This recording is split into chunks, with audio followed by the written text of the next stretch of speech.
that you do so. Really vitally important. Please do so. I cannot commend it to you enough. Now, as I said, I'm just trying to resolve a slight problem we've had with, I believe we're now transmitting via, there we go. We're now transmitting via, there we go. I think we're there. We're now transmitting via YouTube, and now Facebook is now working as well. Apologies for that. Occasionally it does play up the technology, but it is now resolved. So please accept my apologies. We're now transmitting live via YouTube. Those of you who wish to receive us via YouTube, Facebook, or Mixcloud under the space Motivator Show. My apologies for the mishap there. It does happen from time to time. Now then, so let me now move on to the subject matter for today, if I may. It's now, in fact, I won't do that. I'm going to spend a few more minutes on past contributors to the show. I want to give a big shout out to Mr. Gordon. Now, let me laugh. I have to laugh. But of course, I was compelled, as Mr. Gordon is a head teacher, okay? I felt compelled to put my suit on. Can you imagine? Huh? Head teacher can have that effect upon us all, huh? Those head teachers of ours, huh? Why did he enable me to do that, Mr. Dean Gordon? Now, Mr. Dean Gordon is the head teacher of the Grinling Gibbon Primary School in Deptford in South London, okay? And one of his students, okay, won an international accolade. 8-year-old child in year 3 is now recognized internationally as being the most able mathematician in her year group. And whilst it was important at some point, and we will have the student and her mother here on this show, I want to give promotion to professionals from our community, African Caribbean communities, okay, primarily. And their contribution to teaching in producing excellent, outstanding students, okay.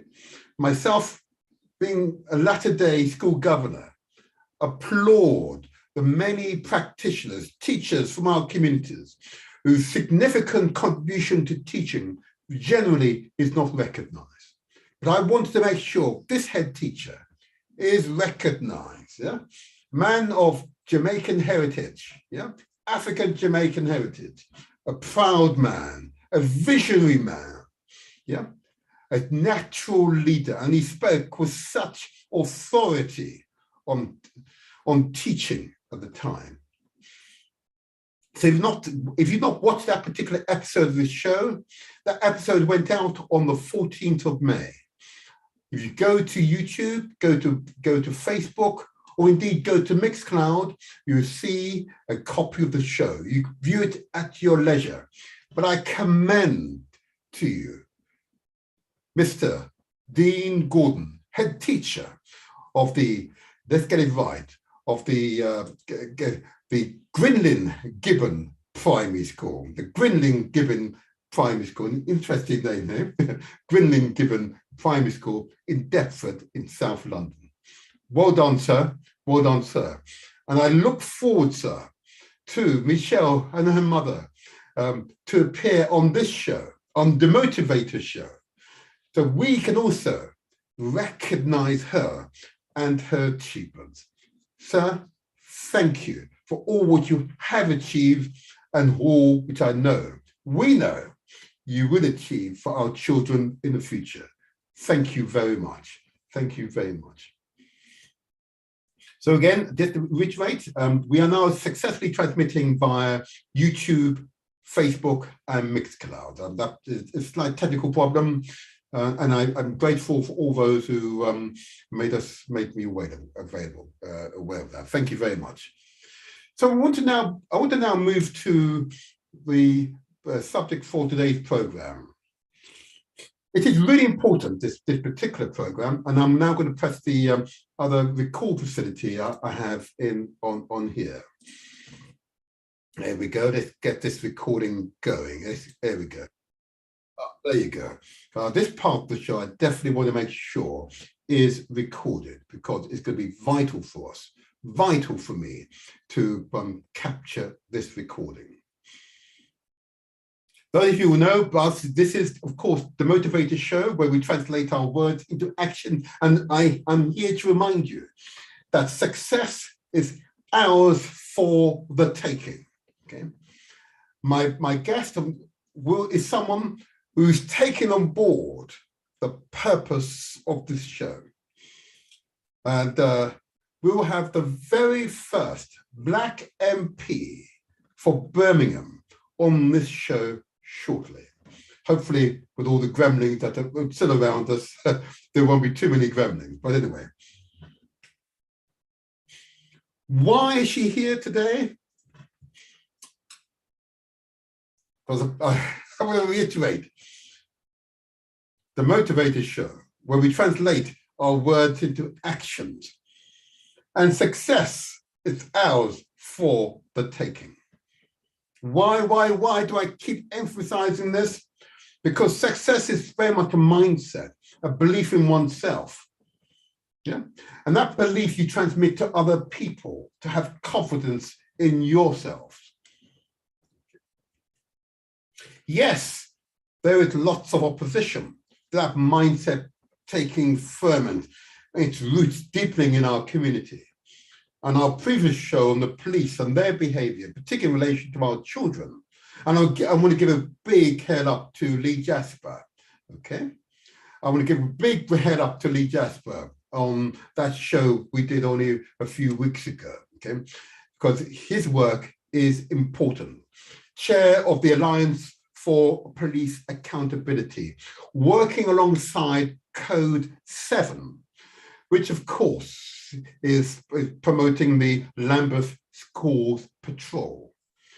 And I commend those two organizations to you. And if you wish to become a part of the Lambeth School Patrols to ensure our children get home safely without any harassment, either from other nefarious characters or indeed the police, okay? Please join the Lambeth Police School Patrol. Get that right, okay? So you can contact them. Put in your search under the line for police accountability or for Code 7. That's a digital 7, and you'll find them. I commend them to you. Absolutely commend them to you. I absolutely commend them to you. But returning to the purpose of today's show.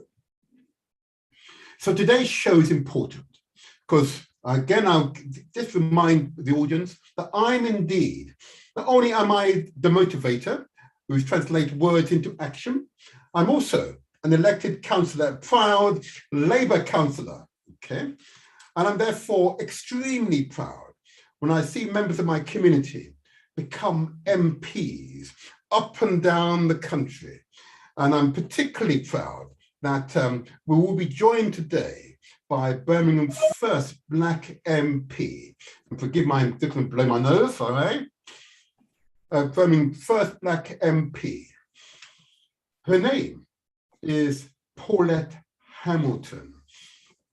And in preparation for this show, I had the great pleasure to do my usual research. A quite extraordinary women for the community, I have to say, a quite extraordinary woman in the community. And I know when I say that to her, eventually, oh, she might be here, but I'm going to talk about her anyway. I'm going to talk about her anyway. When I mentioned it to her, I know she'll say, really? Oh, really? They all say that. But actually, and I've said this before at the beginning of the year, I would like the vast majority of my guests to be women, because we men do not give enough recognition to the achievement, the determination, the contribution that women make to our communities. Okay, so there's a particular focus I want to give to women and their achievements. And it's so important, in this case, to have a woman who is the first Black MP for the Birmingham area. And I find that astonishing, Birmingham being the second largest city here in the UK, that is taken this time in the 21st century for there to be a Black MP. I know the Asian MP, I recognize that, and that broad title, BAME. That's not going to be mentioned here again today, okay? I want to focus on our community, our achievement, because our children are looking to us for leadership, inspiration. So I can see we are already joined by Paulette Hamilton, MP for Erdington in Birmingham. Welcome to you, Paulette. How are you receiving us loud and clear? I am, and thank you, Martin. You have really given me a brilliant introduction. It's a pleasure. I always say to my guests, one of the real pleasurable part of doing these interviews, and the interviews are important, is doing the research. Yes, I absolutely agree. Doing the research, understanding the person, and through that understanding, recognizing and acknowledging your accolade, your past accolade, truly is an empowering experience for myself. True encouragement. Oh, gee, I told you people, this is what you should do, Come on, just accept it. You are an ordinary woman behaving in most extraordinary ways, You are now an MP. Yeah. How does it feel to be an MP now? Tell us, how does it feel to be an MP? I'm just about coming down to earth. I kept pinching myself. I kept thinking, this just isn't real. This just isn't happening. Not at my age anyway. Perhaps I've gone past my sell-by date because I've been fighting the fight for so long. I didn't just arrive here. This was a journey, a life's journey. And to finally get there, and to get there to get selected 3 days before my father passed away.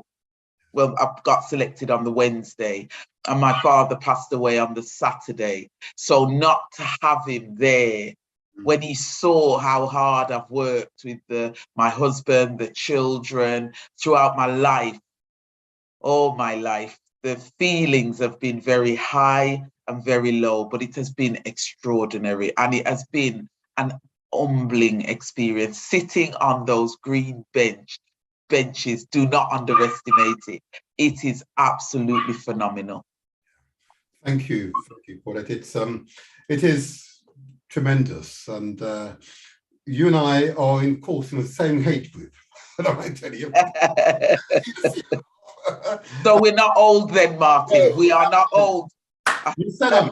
That is the last time we use that word. Thank you. And I'm so pleased you said that. But really, I described, you may have heard my descriptions of a head teacher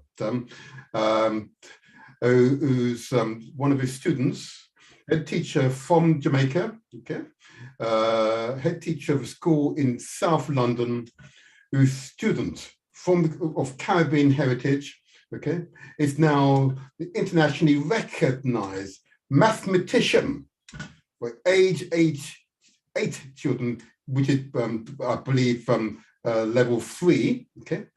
International, can you imagine, okay?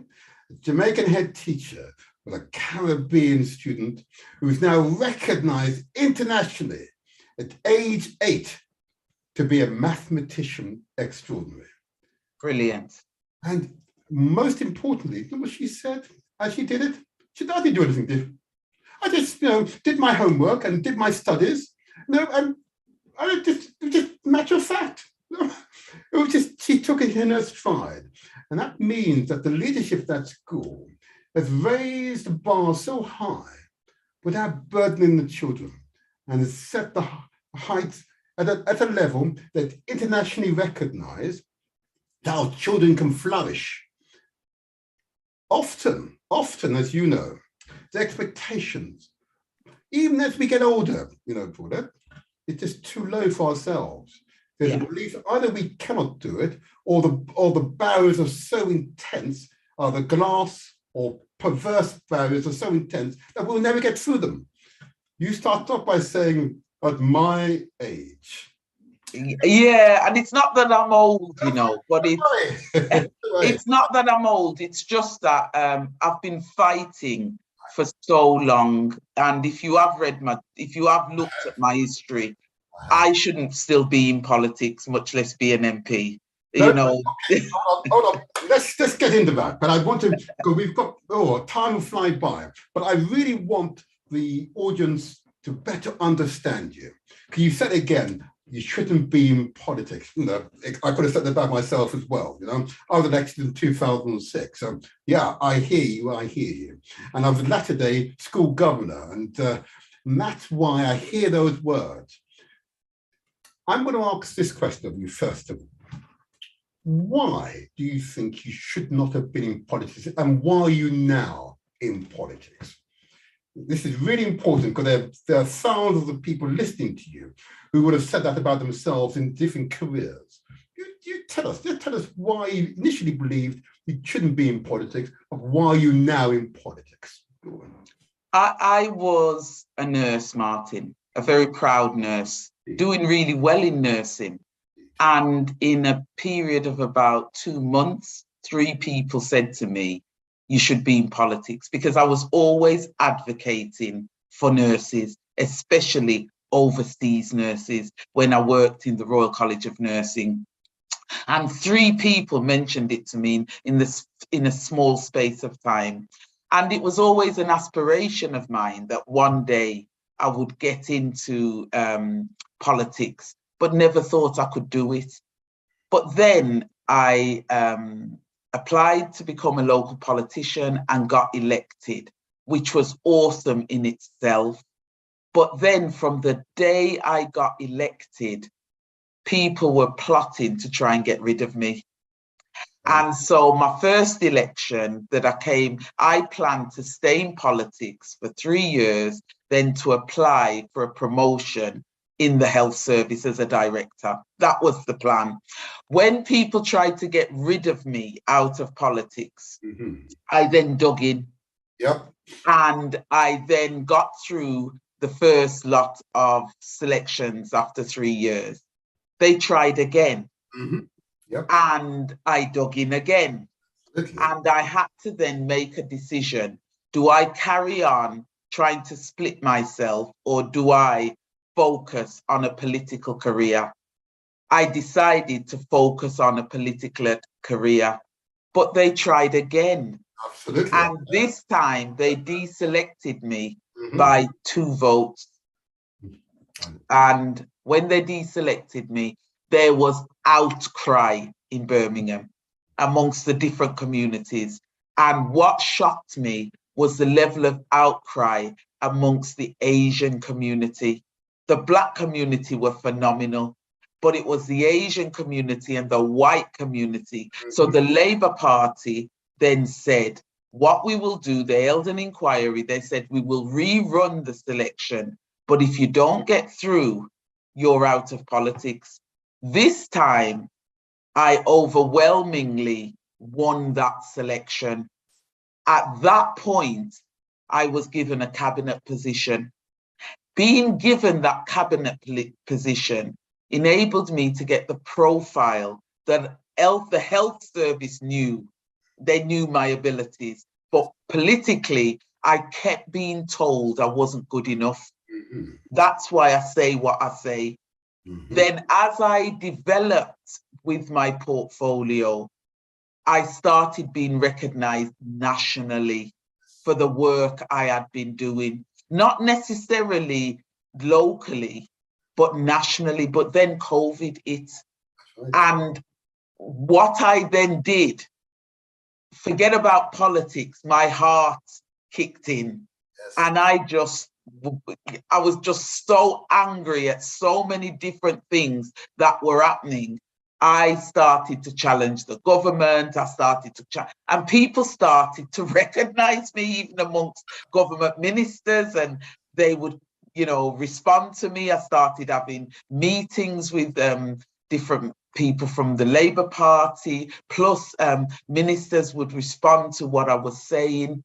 And then I received the Councillor of the Year award for COVID last year. Yes. And then I had COVID myself after having the 3 injections. And just to cut a long story short, Martin, this is why I say I shouldn't be in politics. As soon as I got up from COVID, because trust me, it took me off my feet. Unfortunately, Jack Dromey died. Yep. In the constituency I'd lived in for 35 years, I was also well linked into that constituency. And about 4 or 5 people kept ringing and saying, well, why haven't you applied to become the MP in that constituent? And I thought, well, they're not going to select me because I wasn't the chosen candidate. And then I put my hat in the ring, and here is where I sit. So what I'm saying to you, I never thought I'd be in politics. 1, I never thought I'd be in politics for this long. 2, I never thought I'd achieve the goals and the heights that I achieved in local politics, which I love. 3, and 4, never in a million years did I think I would get to Parliament, but I'm there. And I have to say to you, I am a born again, well, I am a Christian, right? I'm Holy Ghost filled, and I know it's God. Because when man keeps telling you what you can't do, God is forever telling me and showing me, do not look at what man's saying, look at what I'm doing. And I can say to you, I am living testimony. And you've still not seen anything yet. Indeed. Now, the audience has heard you speak with such passion. You're a natural, charismatic personality. And you're right. You really should be Prime Minister, huh? I will go that far, but yeah. But anyway, yeah, we'll call it. Well, I don't. He should be Prime Minister. Come on now. Yeah. You see, why limit yourself? There is no limitation. Anything is possible. I say on this show, success is ours for the taking. It is very much a mindset. Yeah. These children are watching you speaking now, you see. They've just heard your testimony. They know it is possible. Okay? Yeah. Either in politics or in their chosen career or their vocation. Okay, they know it is possible. Okay, that's why I do these shows. Okay, just hearing that really useful summary from you, I hear you, I hear you, I hear you. But I want to probe you a little bit, if I may. Of course, you were in nursing, and I read your nursing file. Wow, you know, yes, you're right. You should be a director of one of these hospitals, you know, or indeed a chief executive of one of these hospitals right now, because that's your caliber, that's your caliber. But would you see yourself as being an academic, or do you just see yourself as being someone who's average, but who's simply highly motivated? How would you classify yourself? I wouldn't, I do study. When others were enjoying themselves in their late teens and 20s, 30s, I continued to study. And I was having children and I was studying. I wouldn't class myself as an academic. I studied because I needed to. I needed to do it to get where I needed to go. I needed the qualifications and I needed it to give me access. So I did it. So that, forgive me, but that's a really important series of sentence. I think you said give you access. Explain that. Yeah. Just for the there are certain things in nursing that you couldn't do without certain qualifications. So you needed to continue studying to get what you needed to get. So I did my degree. I did my O-levels, I did my, I didn't do very well in my A-levels. I did my degree. I then went on and carried on studying, started my master's. I've always known that I would always say to young people, I do believe in Tony Blair's philosophy, education, education, education. Absolutely. And my mom drilled that into us. She always said, and my dad also, to be honest, but it was more my mom. She said, look, she started off in a factory. She worked as a cleaner, then she did a little bit of auxiliary type work in a hospital. She always said to us, I don't want this for you guys.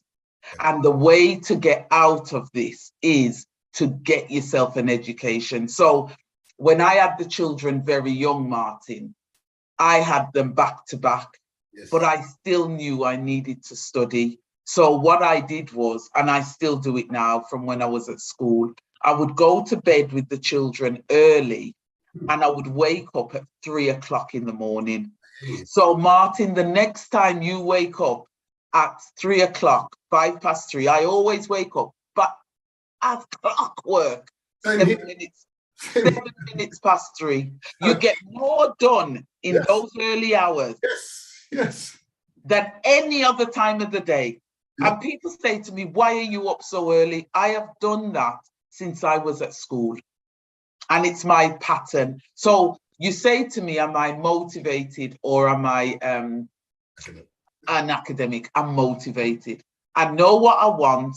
I am silently very determined, and I never allow others to tell me who I am, what I can and can't achieve. And if I went back to my younger self, the amount of heartache I went through to get to this point, I would have said, stay calm, don't worry, do it according to God's plan, you will get there. Wow, wow. Oh, I'm overwhelmed with pleasure hearing your testimony, because these are testimonies that we need to hear and affirm. Okay? Yeah. Taking what you just said further, because you're right, we are very much alike, very determined individuals. We understand what we have to do to be successful. But of course, to be successful, it requires collaboration. So moving into politics, of course, is very much a people business, as we both know.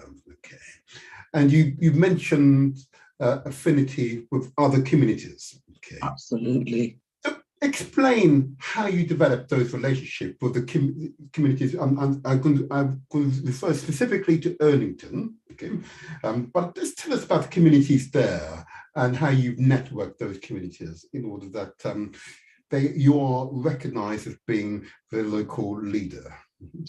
In Erdington, I grew up in Answorth, and the difference between Answorth and Erdington, there's not much difference. We've got, I came to Erdington at the age of 19, I think. And when I came, no, it might have been a bit older, in my early 20s. And when I moved into my first property, my husband opened a little shop on the local Slade Road. So we got to know a lot of the shopkeepers on Slade Road. They're still there today, and they have got very strong, powerful businesses, and they're networked into their community. Also, where we live now, we live next door to quite a powerful family, again, Muslim family, very well networked into the community, but we've lived here for years. I've been a school governor in the area. I've supported organisations in the area through my work on the council. I know a lot of the groups, St. John Taylor Hospice. I've got involved in a lot of the things that are going on because my children have grown up in the area. I'm linked with the school, I'm linked with the parents. So they don't know of me, they know me. I go to the local high street to get my hair done. So when I ring up and I'm saying, oh, I need my hair doing, I haven't got any time, they'll open the shop to help me because they know me. Does that make sense? When I need to get my nails done, I go on the high street. I said, look, I've only got half an hour. The lady that does my eyebrow, the woman that does the tattooing thing on my eye. I know them, I go into their homes, they're from other communities, but they know me, they know my struggles, they know my family struggles. I've also, my daughter has a dog, and I know this sounds ridiculous, but a dog gels communities together. When you go out walking, you see Mr. Joe Bloggs or Mrs. Singh or what have you, and they're asking you about your dog. You get to know where they're from. Sometimes the little dog, she's really naughty and she'll run out. The neighbour, and I've got a cat, then they'll walk them back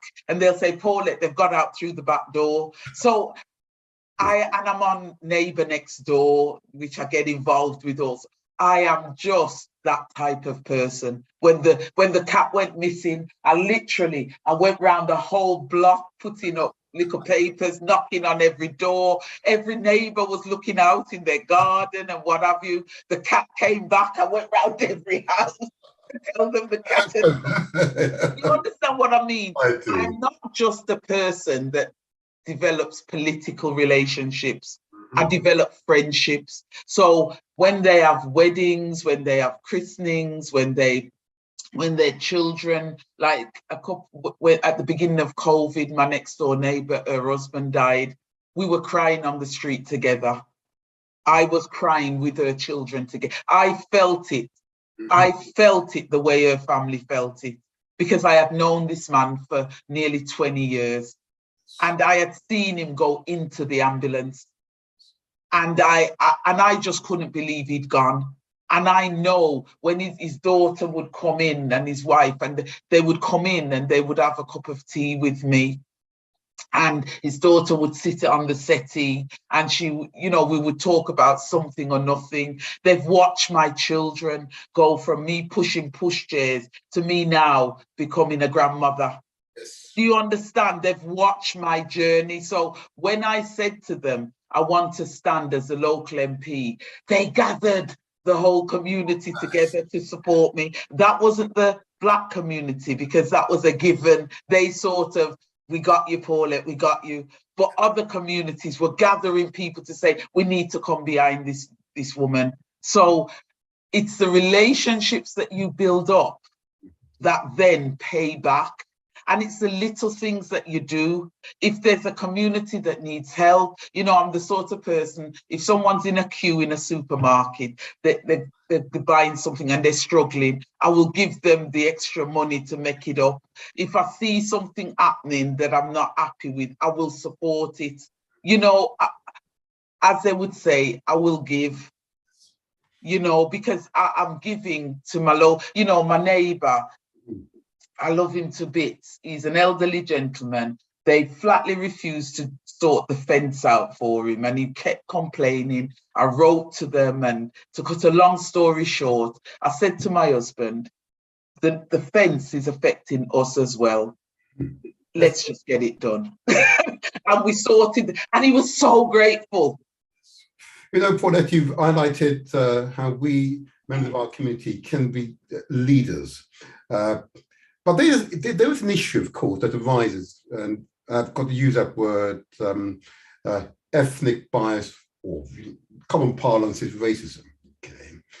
And to what extent has that affected you, either in nursing or indeed in your political career? You've hinted at the resistance of some members of our own party at times might have had to you, but how have you coped with that? How have you coped with racism, either in the community or indeed within our own party? And what are the lessons that you've learned through that experience? At first, I used to be very upset and angry. Yeah. I don't know why. I used to start by crying. It's natural. It is natural. Yeah. And I used to get very angry when things would happen. And I don't know if you saw that video where they had a go at me just before my elections about the Malcolm X. Yeah. And if people bothered to listen to the video, I became then angry with my community, I think, because what I was trying to say to them is, we can't keep cursing other communities for wanting their people in.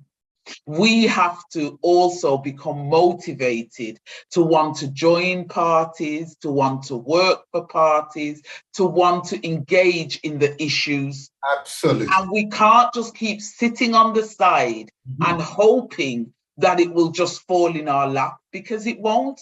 And so at first I was upset, I was angry. Then I became a bit, I wanted to preach. But then I found sometimes to preach, you have to do it and show people. So then I stopped talking. If you notice, I don't talk about, I do. Absolutely. And so what I've learned to do is, I can't join things which only isolate our community, because I love our community and I want us to achieve. But when you look behind you, the strength are not in your numbers. The numbers aren't there to keep you in power or to keep you where you need to be. Certain parts of London, certain MPs have got that strength of number, but in places like Birmingham, we haven't got that strength of number. So for us to achieve our goals, we have to, and I prefer it actually, to work with other communities, because what I've found with other communities, just like they can learn from you, you can learn from them. And when you get someone from another community supporting you, the support that they give you is far stronger, it's far more passionate than anything that you can get sometimes from your own community, because there is an expectation of, I voted for you, I helped you, what are you going to do for me now? Yeah. Whereas sometimes with other communities, they just want to see you achieve, because they know that when you're there, you're going to help everybody. Excellent. Well, I don't understand why you and I our paths not encountered many decades ago. Oh my dear, it wasn't meant to. Now is the time. Now is the time, That's your spiritual side coming through. So just tell us about the party, and this is a really important one, because there are many, as you know, many of our party members observing us today. Okay. Yeah. So, and that's fine, okay. But I want to tackle this issue because it's really important. And before I ask you the question, I'm going to just explain our circumstances here in London. Indeed, I'm in Southwark in London. I want to emphasize, I've got the greatest pride for the Southwark Labour Party, made up of 3 constituencies, Birmingham, Southwark, Camborne, Peckham, and Dulwich and West Norwood. Okay, 3 excellent MPs, excellent council. Very recently, the Southwark Labour Group passed a amendment to our standing orders that ensured equal opportunities policies, equalities policies will be upheld. As you know, in most constituencies, I'm not sure if it's the case in your own constituency, in all leadership posts, at least 50% must be women. Yes. Indeed. Here in Southwark, where the Black communities are nearly 50% of the total community, okay, there was a recognition by the party that the underrepresentation of our communities in politics can be arrested if we take direct action. Our direct action, of course, is that we've amended our standing orders so that in our case, it's 48% of all leadership positions should go to Black or other minorities within the parties. Okay. And that's happened. As a result, we now have the record number of Black councillors in Southwark in the history of the borough. It has happened. I'm immensely proud of our local party. And across the piece, we're now influencing other agencies to do the same, to take clear and decisive action to ensure that there's appropriate representation of the entire community in positions of leadership. So I want to say that as a precursor, okay? But I recognize here in Southwark, only 20, 30 years ago, there were parts of the borough, as I know in parts of Birmingham, which were almost no-go areas for Black people, okay? So I was interested, and when I I won't tell you I've spoken to you locally on your side, but maybe you go for it. I was interested in how it is that you could have been deselected, someone of your capabilities. Okay, I was fascinating as I drilled further the parallels to experiences here in London. Okay, it's usually process. You know, it's never about you and your colour or your ethnicity. It's about something else you've said many years in the past, you know, or an action you've carried out. That's been held against you, and that's the reason for what is a draconian action. Okay. So my question to you is this. In understanding, and I'm going to use the term racism, or another term that I could use, and one that is gaining some popularity, in addition to ethnic bias that might exist within the party. Okay, it's really using terms that are understood both by Black and white, Asians and others. Okay, so that they not only understand the term but understand their impact. Okay, so come back to yourself again. So, how has racism manifested itself within the party, and what have you been able to do to address it? Because those who are coming up behind us, those young people who are taking those tentative steps, would encounter racism because it's in society. Okay, but what advice would you give to them? How have you coped, and what advice would you give to them? Can I be honest with you? Everyone will cope differently. I've had racism ever since I was at school. So sometimes things happen to you and you think, did that just happen? Is that really the case? You start to doubt, is it racism? But it is. But for me, what saddened me at the time was the party's inability to take action. Indeed. It wasn't the racism in itself. It was the fact that the mechanisms in the party were so ineffective. And I struggled with that. I think people coming into the party, the next generation, really have to continue to challenge some of the mechanisms within the party, because I am Labour through and through, and I love Labour. I do. I don't think there would be any other party that I would have given my life to and done what I've done. But there are things that need moving on in the party. I'm trying to be politically correct here. There are things that need to move on in the party. Some groups come into the party, they don't want to work with other groups, they want to take over. And there has to be mechanisms in place where everybody is allowed a piece of the pie.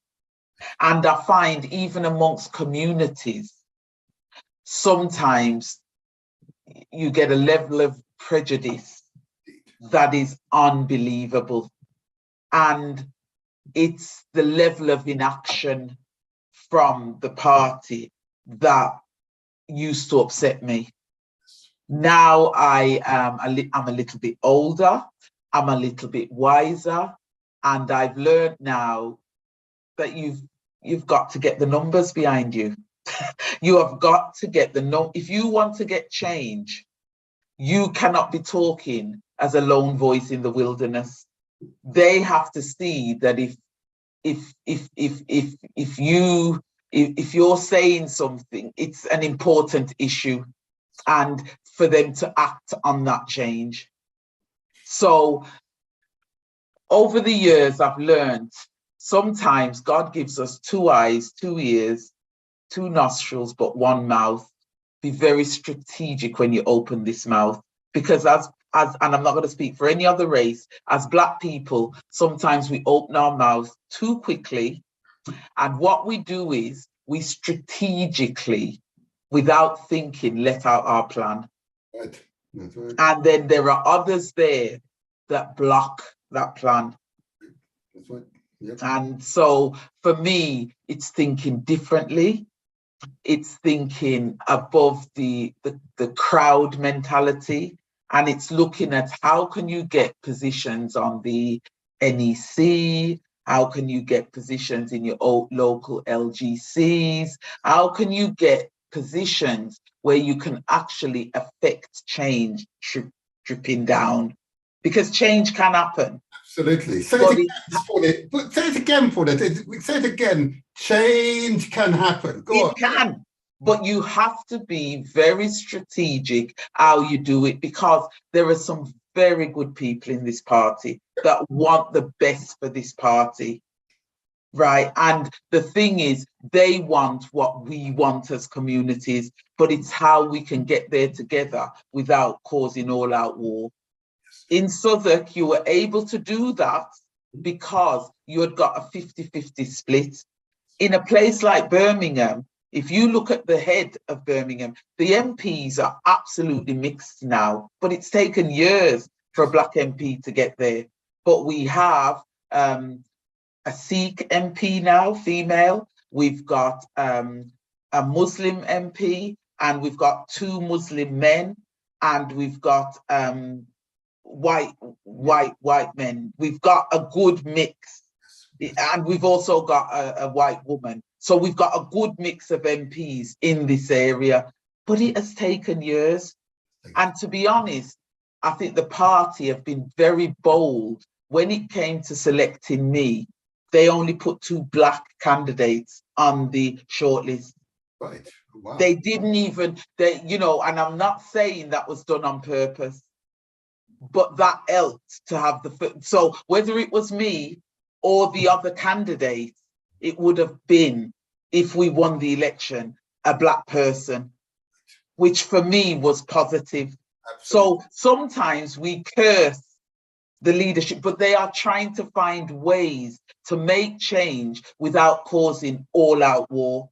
It's not easy, this issue of racism. It's not easy. And Paulette, you've said enough. Don't you worry. We don't need to give too much away. Okay. Don't you worry. But it's important to hear you explain the circumstances, okay, and the impact you've had on the broad environment in which even the leadership will recognise strategic changes need to occur. And as I said, being the first Black MP for the Birmingham area, even when I say that, I'm still astonished. Here, it's taken until the 21st century. But they've done it. They have done it, and so this is where we've got to. There you are. Yeah, it's happened, and I am so pleased that it has happened, and I'm full of absolute joy and pride. The first, I've said to my constituency, you are going to be sick of hearing the word Erdington in Parliament. You're going to be sick of it.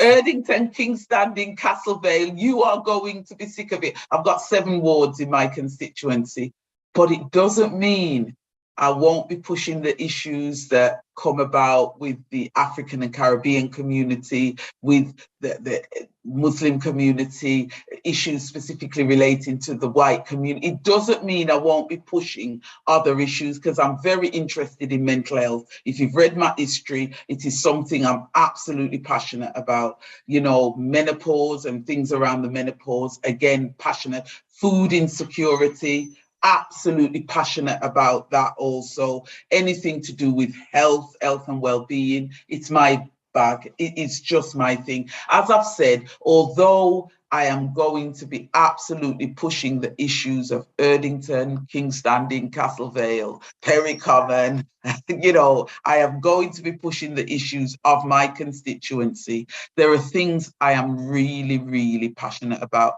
And the one thing I can say to you, and the difference I know I will make in Parliament, is as policies being developed, I'll be there to make that difference at the head. We're not in power yet, but there's still a lot of work I can do to affect change at that level. Okay.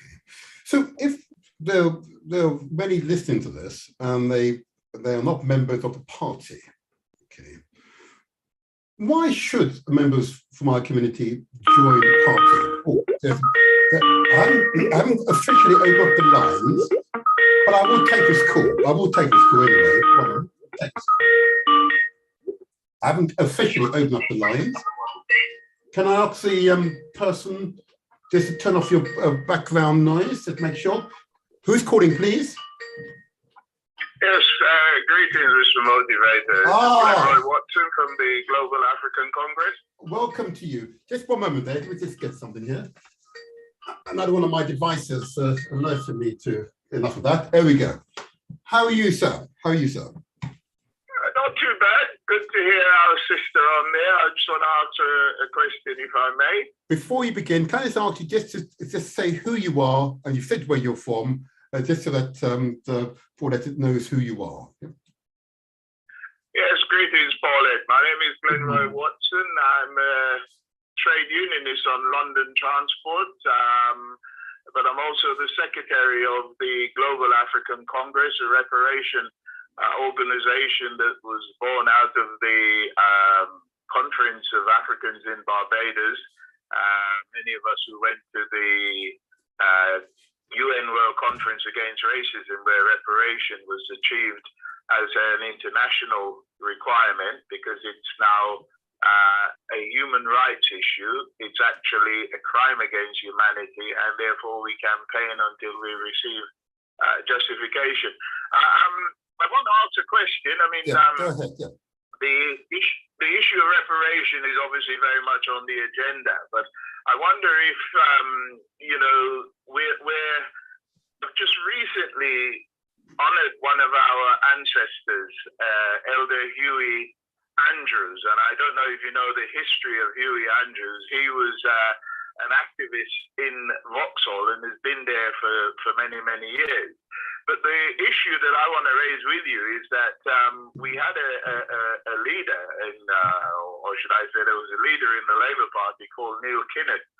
Soon after, one of your comrades from Birmingham got elected along with Bernie Grant, Diane Abbott, and Paul Botin. And our sister Martha Osamore got nominated by Vauxhall.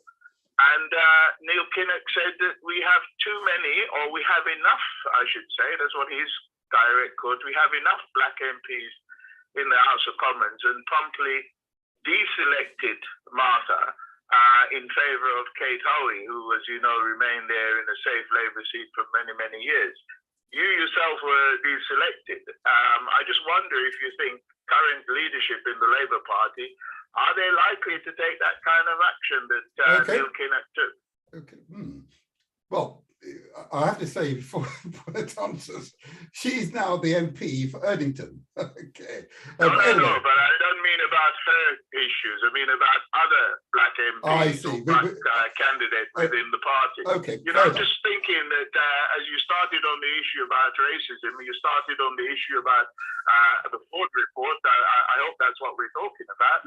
And there is a sort of detachment to discuss racism, unless it's related around anti-Semitism. So I'm just thinking it may well occur again. Well, my question is, does Paulette think it might occur again? Okay, right, Paulette, want to respond to?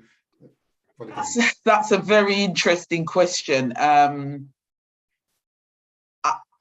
don't see Sir Keir Starmer openly saying deselect a black candidate in favour of a white one. I truly can't believe that he would ever agree to anything like that. He is not that type of gentleman.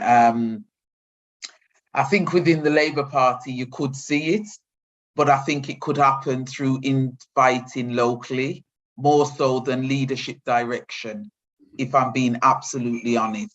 I don't think this is something that the top table would dare touch. And but I do think locally, dependent on what's going on in different parts of the country, you could see things like that happening in local seats. And this is where I think the Labour Party have tried really hard through the NEC and some of the policies that they've brought in to make it very difficult to deselect candidates that have already been chosen by their constituencies. And I really haven't got a lot else to say, because I can't see what happened with Neil Kinnock happening again. Not as as overtly, if you want to know my honest opinion. But it can happen in a more covert way, where you see local parties trying to get rid of people. Mm-hmm. Okay. Thank you, my sister. Mr. Mose, can I just have one supplementary question? If it's a question as opposed to a speech now. Does sister believe the Ford report will ever be released? And I'll free up the line while I listen for the reply. Thank you, Mr. Motivator. Great show as always listening in to hear what's happening. Thank you very much. Thank you. The Ford report, will it ever be released? Question. Well, there's a lot of pressure to get it released. So I'm going to declare it.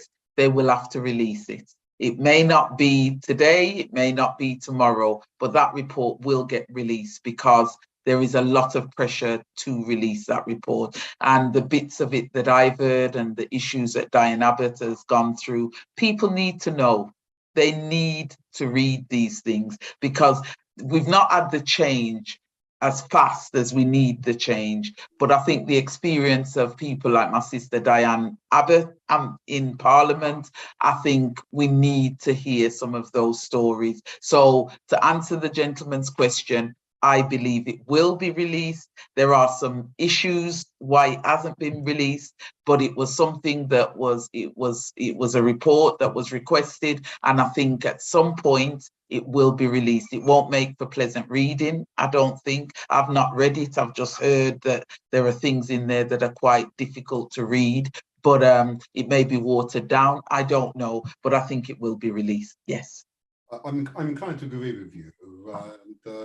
I know Brother Glenroy is gone, but as you know, Paulette, that our national rule book is very clear on representation.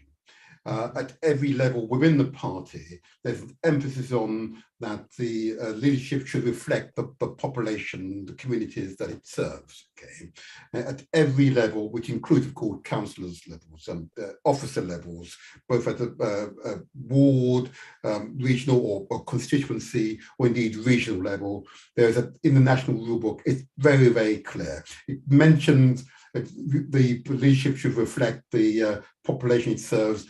Not 40 times I've counted, and that was only at the last count. But I noticed there's a strong emphasis on adequate representation, but also, of course, recognising that as you increase representation, as Parliament found when more women MP were in Parliament, that there was only one toilet to every 5 male toilets. Can you imagine? I find Parliament the most curious place to be. But I believe here in our party, which I know you would enjoy with me in saying this, that our party has the greatest potential to affect change in British society. But in order to achieve that, we ourselves must live up to our own values, our own statements. And I believe the Ford report will be released. As you say, I've heard clips of it, and it will be challenging. But I've found in politics, as you know, you've got to look windward, see what's coming, so that you're better able to decide what's going to happen. So anyway, I haven't officially opened up the lines, but I'll open up the lines now. And I just want to emphasize, as I open up the lines, that in opening up the lines, I really want questions, not speeches, okay? And of course, I'm expecting those who call up to be respectful. That's what I ask. I think that's fair. That's fair. We've got only hope. We've got only hope. Well, oh dear. But anyway, that's quite an ominous warning. Yeah, I just wanted to be respectful. Anyway, so the number to call, it's 0208 133 5616. I repeat, the number to call if you wish to interact with Paulette Hamilton MP for Erdington. It's 0208 133 5616. And I hope, Paulette, you like the backdrop we created for you. I must admit, it's absolutely gorgeous. During the campaign, I became synonymous with scarves, because I started off wearing a scarf and it went down so well. They you know, I carried on wearing scarves, and everywhere I look now, yeah, I'm in a scarf somewhere. It was a really interesting campaign. Yes. I have to say to you, can't take credit for it. The Labour Party ran one of the best campaigns I've ever seen, and it was really, really good. It was really well thought out, well considered. They looked at my history, they looked at my ability, they looked at my localness in the area, and they really put it all to good use. Yes, they most certainly did. And I've got to tell you, I was monitoring your Twitter feed at the time during your campaign, and you've got this interesting video. Do you mind if I play your video, your thank you video? Do you mind? Oh, no. Oh, my life. Go on then. I don't even know. I have your permission. Well, whatever's on Twitter, you can play it because it's there for everybody. Thank you. And I've got to tell you, I remember watching the very first time. I smiled, and you know, and you understand, such pride for you, you know, such pride for you. I thought, oh, what a wonderful woman this is, you know. So here we go. There you go. Let's listen to you. Here we go. Members, I'd like to thank all the supporters, everybody that's come out, everybody that's helped during this campaign. It has been a phenomenal campaign, which I am so happy about. This result shows the hard work that's gone into it. And I just want to send all my love and best wishes and say to people, the work starts now. I'd like to thank all the members. Thank you. Like to thank all stop that now. Right, wonderful. You were so infused. Oh, I can stop it. I can't even stop it now. There you are. You know, you were so totally infused by it. And I just wanted to play that because at that moment, and I really wish I'd been able to get up there myself and shake your hand at the time. But oh my gosh, well done you. Well done you. Can I be honest with you? You see that video? I probably had about an hour's sleep in a week, if not less. It was the absolute momentum. Yes. Going in a by-election is something you'll never experience if you've not done it. It's absolutely horrendous. I was tired beyond belief. I'd still got my dad to bury. Yes. So I was upset. We weren't sure how the campaign was going to go because of some of the silly videos that had come out, that video. And I was really worried that I'd ruined a good campaign with something that I felt passionately about, that people had perhaps taken out of context and made me out to seem like a villain. And then I was really, really worried about my family, because when you go into these things, sometimes you don't see the impact on families. And, you know, I'm in a tight-knit family. I have got 5 children. I've now got grandchildren, and I've got my lovely husband, and they've been by my side from day one. You know, without them, I couldn't have got through all this.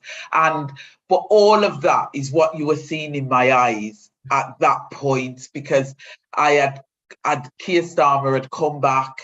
Yes. You'd got everything blowing up around Partygate and economic crisis, and you know, I was just exhausted, but I was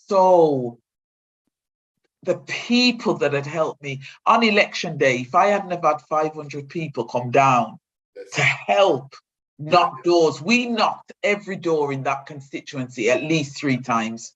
Yep, I understand the feeling. Don't worry, I recall many occasions. Yeah, and every day, all they kept saying to me, we want you at the doors. We want you at the doors. So we'd come in, I'd go to the doors for 10 o'clock session.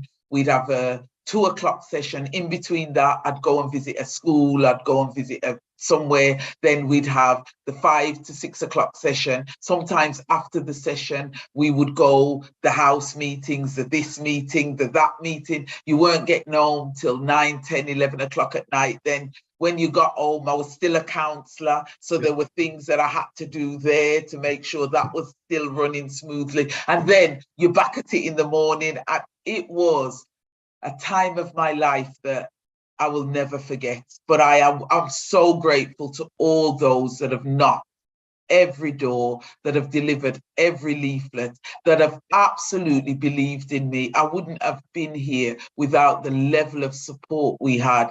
But more so, I'd like to say now, I'd like to thank Harriet Armand, because you know something, she had to go through her husband dying, being buried, watch all this go on, making sure that the candidate that came in would leave his legacy intact. And while she was still grieving with her family, and she's been so gracious to me, I can't tell you how good she's been. So it's been a really nice transition. So I've been lucky, and the people of Erdington have also been very patient, because I started with no staff, no offices, nothing, and I've had to build from scratch. But again, they've allowed me that time and that space, even though, and we've had local elections, so I've barely had a day off. So it's been busy. Okay, so I think we'll just manage my callers now. Oh. Yeah. There you go. Let's get this one. Good morning, caller. Can I ask your name, please? Turn off your... Hello? Good morning. Can you hear us? Hello? Hello. We can hear you. We can hear you. Yes, good morning. I can hear you. Yeah, can you turn off your device in the background? Turn off your device in the background. Yeah, this is Herman from London. Good morning to you, Herman. Can you hear me? Yes, we can. Good morning. Hello, Councillor, and hello, MP. Fantastic show today. What I wanted to ask, just a quick question, because I was brought up in Birmingham. Okay. And I know there's a time, basically, where Erdington, let's say, wasn't the most welcoming of place if you was a black person. And with particular sort of influences of the right wing and so forth. So it's good to see you've actually come through a hailstorm in order to sort of become the MP there now. But I was thinking, as in a wider sense, with regard to the discussion on Windrush, has your position, or with regard to, you especially living in the area, has that helped to galvanise the community in the sense about awareness about Windrush? Is it just what's the name on the back of the ship, people coming from the Caribbean? It's actually, in fact, for the people from around the whole world, in particular for the Asian community, who've also put a lot into this country, into the UK. And how is that going in the constituency? Okay, hold that thought. Okay, let's hear from Paulette. Yeah, Paulette. You hear that? Let me. The one thing I don't do is lie. Since I've become the MP on the 4th of March, I can honestly say to you, I've done nothing on Windrush. Nothing. Haven't had time. Haven't had the capacity. There are people who are far more in the know, that have got a lot more going on, that are doing things in and around Birmingham. While I was a local councillor, while I was a cabinet member, I did quite a lot around Windrush. But in this constituency, if I tell you I've done anything or galvanised anybody, I would be lying. Caller, can you turn off your device? Do you listen to the programme? Caller? Oh, he's listening to us through the other device. Caller? You may have to cut him off, I'm afraid. I think so. Yeah. I've dealt with that, don't you worry. I suppose Windrush is one of those issues which you will, I know, have to get into. Yeah. It is quite an important one.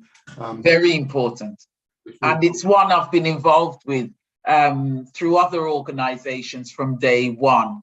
But he asks a specific question within this constituency, and the answer has got to be I've done stuff around Birmingham, especially around Answorth and the Perry Bar constituency, and things pertaining to events in the city and what have you. But I have done no specific pieces of work in Erdington itself. And that's I think that's a fair response. It's one of those tasks that's on our. I have many lists to do. Okay, and it is an interesting one in which this government is continuing to lamentably fail to address appropriately, and I look forward both to MPs and councillors galvanising themselves around this particular issue, because this is more than just an issue of moral conscience. It's a human rights issue. You know, can you imagine? I've met members in my own community here in Southwark who were born. I'm from Jamaica, whilst Jamaica was a colony of Britain. We didn't even have independence, and yet their status could be challenged now when they're actually born as a member of the British Commonwealth, or should I say Empire at the time. And so it is an interesting subject to pursue. But if I may extend his questions further, and one would assume that given the opportunity in Parliament, and if the issue is being debated in Parliament, that you would actively take part in that. Without a shadow of a doubt, because I am passionate. If you check my age line, my parents were part of the Windrush generation, and we know people in this city that absolutely suffered. One woman who has my name, she died without it being sorted out. We know the issues, and I absolutely agree with you. It is a human rights issue. I believe the government is trying to sweep it under the carpet. I don't agree with some of the committees they've set up. I don't agree with how they've set it up. And I cannot understand why it's taking people so long to get payments. I have had a number of cases in my case bag, but I've not had any caseworkers to deal with it. So we are going through gradually, and we will be contacting those people that have contacted me. Thank you.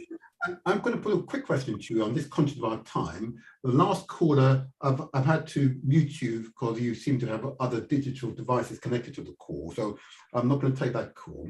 Can I just address the issue which is centre front of both myself as an elected councillor and yourself as an MP, and that, of course, is the energy crisis and the burden that's been placed on ordinary people.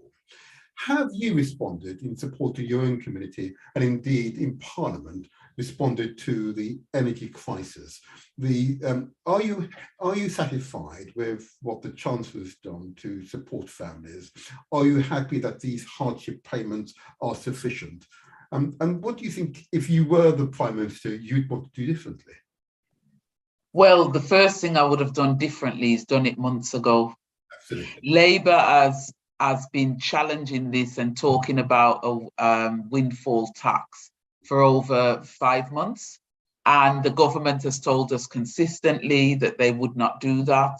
All of a sudden, because of the Sue Gray report and the issues around Partygate, to deflect from this, they've put a package together. I've seen people in my constituency, our food banks we've got a lot less food, far less people are donating. We have issues that we've got moms that are saying, I can't eat a meal, I eat what's left over from the children's plates.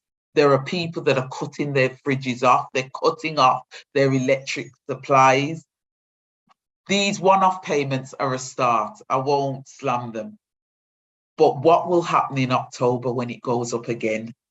So for me, this is a start that's been given too late. I think it should have been done months ago to help ease us into it. I still appreciate the fact that they've finally done this U-turn and has gone down the road that the Labour Party have been saying they should have gone down months ago. But my issue is looking at this in the future. October, the bills go up again. They could go up again next February. I don't see any future plans in what the government are saying. And they have actually tried to cushion the energy companies. So they give a little, they get a little, they give a lot, they get a lot. So really, they've not done it to benefit people that are struggling. They've done it to more appease the energy companies. So they'll take some from them. But if we take this from you, we'll give you a little bit more back. I think we need to watch this space. I think Labour needs to continue pressing. I think our policies have been the right policies. I think we've looked at it in the round, but I'm interested to see what the government will be doing going forward. But I think Labour will continue to lead and show what we think needs to happen going forward. Brilliant. Brilliant. Let's hope we can get you on the front bench then, Paulette. Well, let me get in and get let me get in and get re-elected, because as you know, there are things going on relating to an election, when it will be called. Will it be in the autumn? Will it be next spring? Will it be next autumn? We are not sure. Boris Johnson may be a spent shot for many people, but at the end of the day, the Conservatives are still holding on to him. What will they do once they let go of him? Will they decide that they take the new leader with that momentum straight to the polls, to an election, or do they continue on? They are in trouble at the moment, but how much trouble they're in, we will see in October as this crisis deepens, because it is not just around our gas and electricity bills. It's not just about our food bills. Inflation is rising. I've just gone to the petrol station last night. Petrol prices are through the roof. My shopping bill has gone up. Yes, I can afford that increase. I just spend a little bit on something else. But there are people out there, they were just about managing. Mortgage rates are climbing. People are struggling, because it's not just gas and electricity, it is everything in the round. And to be honest, even with an extra £600-700 in your pocket, that is not going to cover what I am seeing with the increases people have. One man wrote to me and he said something like, and I'm just ad-libbing here, but he said, my gas and electricity bills are £350 each month, and I only get £270 each month. So literally his bills are higher than the money he has coming in. So even with a little bit back, many people are in debt from before, where they've not been able to meet the bills. So if that is an honest answer, I don't think the government will be able to get us out of this crisis. I think they have been very reactionary. I think it's a good start, but it should have been done months ago.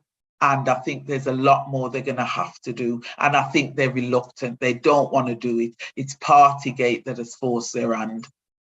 And my last question, and I'm going to thank you for being an outstanding guest and the manner in which you've answered my questions, and indeed callers' questions. A question that keeps recurring even here in Southwark in London is, why should members of our community, Black communities from Caribbean or from Mother Africa, why should they vote Labour? You know, and I'm at that point, I smile and I engage residents. Let's say it from you. Why should they vote for this party and not the other parties such as Tories or the Lib Dems or Greens or others? Why Labour? I genuinely believe Labour is the right way forward. I believe it, done properly, it represents communities.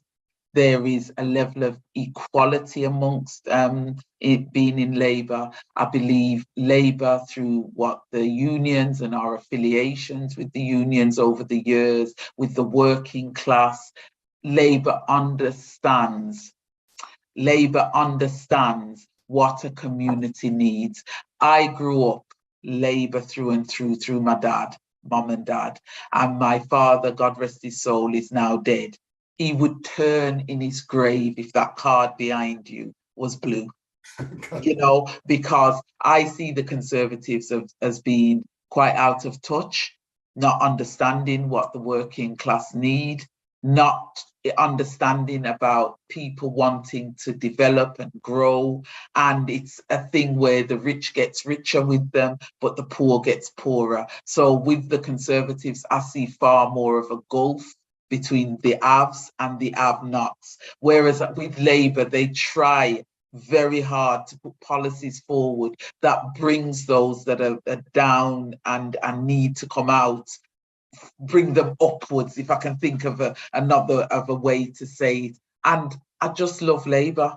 We may have our challenges, but we're a family. We're a family of many different types of people, and we're a family that I believe we have our challenges, we have our difficulties, yes, but together we can affect change. Whereas I don't believe the Conservative work in that way. It's about power, it's about money, it's about the haves and the have-nots. They may let a few through, but the bulk will get nowhere.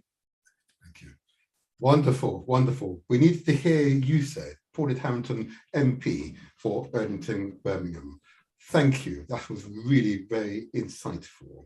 And what you provided, and I'm sure there are many young ladies right now watching you and say, well, maybe I can. And you inspiring them to aspire. Martin, can I make a last statement for anybody who wants to stand? Can I say my last words? If you believe that you want to be a politician, do it. Do it because you can affect change. Do not allow people to say to you, you can't achieve it. If you're willing to work hard, if you're willing to knock doors, if you're willing to grow in a party, you will see the benefits from it. It may take time, it may take a lot of energy, but do not allow people to put you off, which I think I've spent most of my career now in politics, and it's something that I have thoroughly enjoyed. It's hard work, and Martin will tell you that, and it's not always glamorous. Oh. But putting all that aside, when you make that change, no matter how simple it is, oh boy, does it feel good. And if you've helped that family, if you've helped the community, if you've helped someone in the community, it's tiring. I always say to people, you'll never get rich doing this, but you will have a fulfilled and a very rich life. Thank you. Thank you. You've been outstanding. Thank you so much for this. It's been, wow. We need to continue to compare notes, maintain regular contact. We're going to be watching you in Parliament. Oh, dear. We've got such ambitions for you.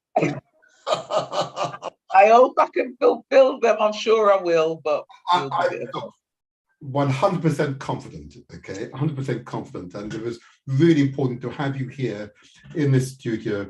And I've received so many messages. It's interesting, our people, you know, they talk a lot sometimes, but then at the point of being able to ask questions, they're shy. I've got messages here from people with questions. There's one question I've just put to you in the last few minutes, and that's this.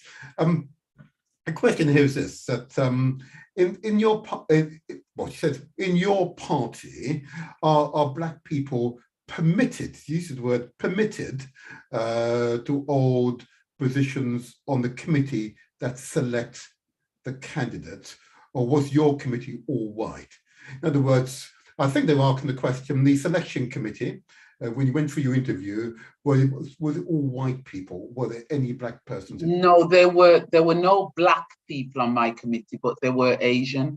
Okay, right. Okay. There were Asian. I don't know how she would reflect that, but there weren't people as dark as me. No, but there were white. There were women. There were men, and there were Asian people on that committee.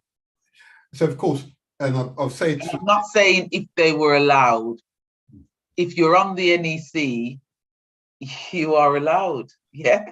So, you know, so the point is get elected so that you can sit on there, and that's where I talked about that earlier. I'm not sure if there are any Black people on the NEC currently in Birmingham in RN. I'm not sure. I don't believe there is, and it isn't. Yeah. I would always say to members of the community, join the party. Yeah. Got to join the party, otherwise you can't influence what happens in Yeah. You got to get, you know, when I say to people, like in my community, I am absolutely in where I've come from as a councillor. They love me, but they don't join the party. And I say to them, when I go out for elections, that's the last stage I go through. If you are not there at the early stages as a member of that local party, as a member of the Labour Party, you can't affect any change. So you could love me, but I still could be deselected because those who are sat in the party don't love me. Right. And people don't get it. You have to be a part of something if you are going to affect change in that something. And our people sometimes struggle with that. They make a lot of noise from the side. Mm-hmm. Yep. It's a point I've repeated again and again and again and again. You've got to join the party. You attend the party meetings, and persuade your other party members to vote you into officer positions, okay? And from the officer position from ward level, get an officer position at constituency level, and from constituency level to a regional level, which is a regional NEC. And that's how it's done. And that's how other communities influence the party. Our community is no different. We've got to join the party. But they are doing it in parts of the country, because you guys in Southwark are doing it. And, you know, I believe that in Birmingham and in other parts of the country, eventually we will start to do it. But sometimes we struggle, you know, because the journey is not easy. Right. But you have to attend the meetings. You know, one of my daughters, she's been a Labour Party member for years, and yet she's only just started, because I've dragged her along, she's only just started going to the local meeting. She's now voted in as a women's officer. Okay. And she said to me, "Oh my God, Mommy, what have you done?" And I said, "I haven't done anything," because it wasn't me, to be honest. It was the other members. They wanted to include her. And I said to her, "You're going to really enjoy it, but you have to, you're young, you're fit, you're not, you know, you haven't got any commitments. Now is the time to get involved." And that's part of what I want my constituency office to be like, to get young people in and to train, develop, encourage them so that they can go out there and they can do great things. You know, you have to have a base if you're going to move people on, you know, and without people around me, without excellent encouragement and support, I wouldn't have got here.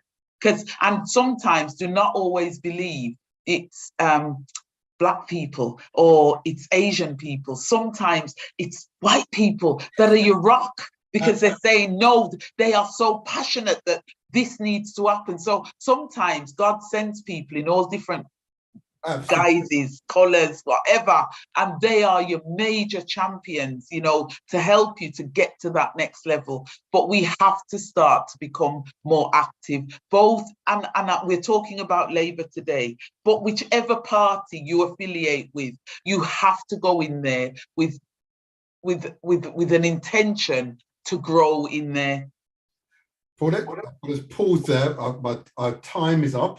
Oh, I could do this with you all day. I know you can't do it all day, but all day. Thank you. My pleasure. Thank you. You've been an outstanding guest. We look forward to you maybe visiting us maybe in a year's or so's time, but we hope as you continue your journey in politics in Parliament, that you will be a true advocate for the people, that you will be an example for members of our community that we can achieve, and we will achieve with a belief in self and indeed the wider community. Paulette Hamilton MP for Erdington, Birmingham, thank you for being an outstanding guest with us today, and long may you continue your outstanding works. Thank you. Oh, what a wonderful person you are. And next time, we want to speak to your husband next time, the Rock. You said the Rock? Oh, yeah. I want to speak to your husband next time, don't you worry. But I'm always interested in the partners, you know, because the partners usually are Anyway, next time I'll talk to you. We'll prepare the way. I will want to speak to your husband because we need to hear more men speak about the women in those positive, determined, and uplifting fashions. I'll be honest with you. I think the reason I've been able to achieve, my husband hasn't got that ego. You know, some men, if a woman was climbing, they would start to get jealous or not be in the center, and he's just been really humble, and that's part of his strength, and he's always driven me. And you know, when I've got to do the next journey to London or the next journey to wherever, and he's the one, he says, look, I'll take you, I'll drive you to the train station, he's always there as my support. If I'm coming back late at night, he says, look, don't get on the train from New Street. I'll come and pick you up. Just meet me here. But he doesn't say anything. He just silently does it. And that's why I'm really, really, I'm blessed. Boy. I am.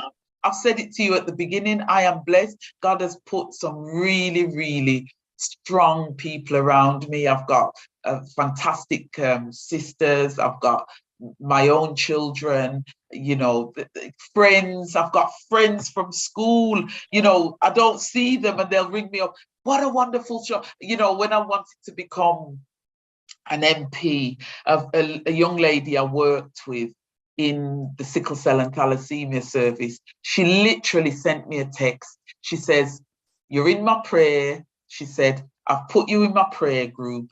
Tell us what you want us to pray for, and I'll speak to you when you've won. End of story. That was it. And that's what someone wanted her to pray for. Never heard from her again till after I'd won. Oh, that is how much faith she had that I'd got it.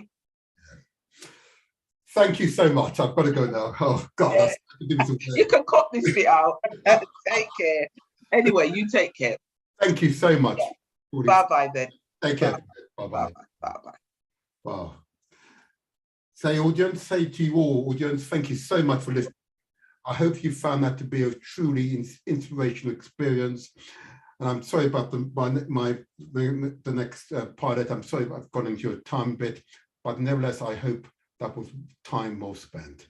I say to you all, good day, stay strong, and remember, have faith in yourselves. Take care. The Motivator Show, where we translate our words into action. And remember, success is ours for the taking. Take care.